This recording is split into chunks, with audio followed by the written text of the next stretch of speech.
অসমৰ এজন প্ৰিয় শিল্পী আমাৰ মাজত আজি নাই, কিন্তু তেওঁৰ গান, তেওঁৰ মিউজিক সদায় আমাৰ হৃদয় উজ্জ্বল হৈ থাকিব। We love you, we miss you. চবেই আপোনাক বহুত মৰম কৰিছে, গোটেই পৃথিৱী, গোটেই আকাশখন কান্দিছে। গীত যোনটো আপোনাক ডেডিকেট কৰিছোঁ, আপোনাৰ মনত পেলাই। মায়াবী।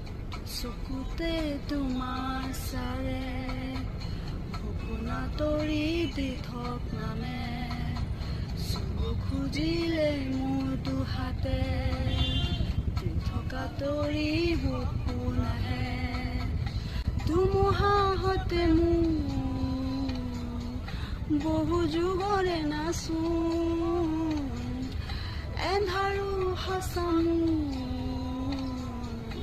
বহু দিনৰে আপোন। জনাৰ গান শেষ হ'ব, ভাবো তোমাৰ বুকুত নাবিনী ৰাতিৰ বুকু দেখা পালো তোমাৰ ছবি ধৰা দিলা সপোনে আহি হিয়াৰ নিজে মোৰ সকাম